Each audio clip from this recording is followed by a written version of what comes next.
Hi, this is David Dutton. I'm on the phone with Harold Line. Harold Line is an expert in the Phoenix area on foreclosures and short sales and that type of thing. He also runs a site called phoenixforeclosureshelp.com, and you can go check out some great free material uh, regarding short sales and foreclosures in the Phoenix, Arizona area. Also, you can contact him with any questions that you have that we may not get to on this call. Harold, are you there? I am here, David. Good Awesome. morning. How are you? Doing pretty good.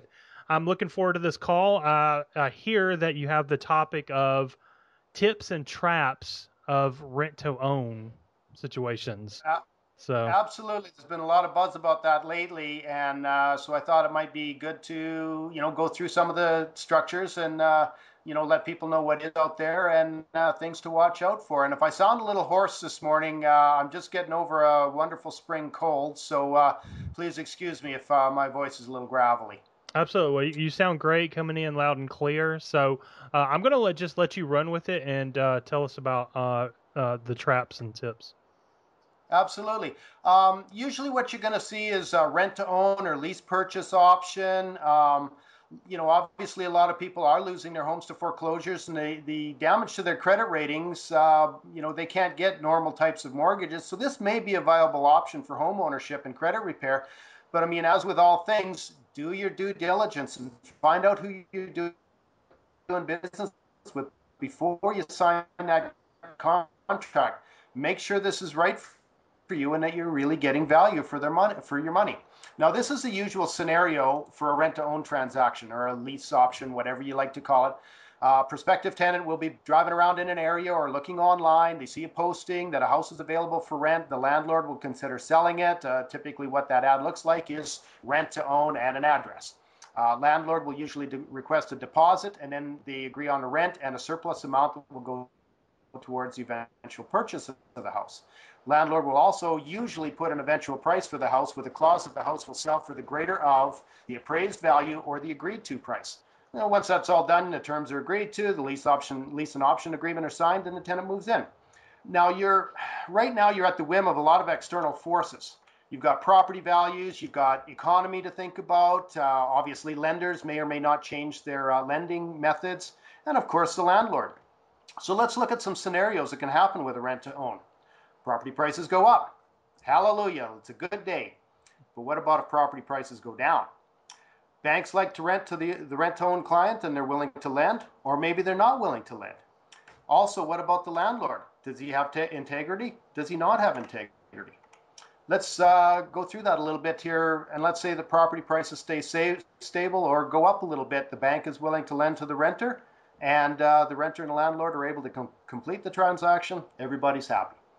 But what about if property prices go down? Now you're locked into a contract. Remember what I said before. The value of the house will be the maximum of the appraised value or the price on that contract. So if you get locked into a contract to buy a house that's now not worth the value on the contract, obviously, when the bank goes to do a property and on a property appraisal on it, the property doesn't appraise. The bank won't lend enough to cover the purchase price, and now the renter has to either come up with additional funds to close the deal or walk away and lose their deposit and all the funds they paid into the purchase option, and that's not very good. When the bank's like the renter, how do you know? And again, my suggestion is to have that discussion with the lender or the mortgage broker before you sign up for your rent to own. Make sure you know what you're in for, and obviously, share with them all your history, your credit check. You get them to make a credit check, and you create a game plan for eventually buying that property. What about your landlord? You're about to enter into a contract with them and give them a large amount of money for the purchase of a house. Are they who they say they are? Have you checked their references? Have you checked them against possibly Better Business Bureau? Have you checked them with other clients they've had?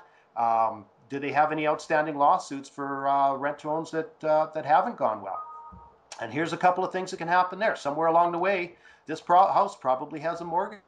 The whim of that landlord to make the payments on that mortgage. What if he doesn't or can't make the payments, and the bank may foreclose on a property that the renter has to chase the landlord now for compensation? And even if the rent-to-own contract is registered on title, whoever's before that contract just basically just kicks that rent-to-own contract right off there, and you're stuck with nothing.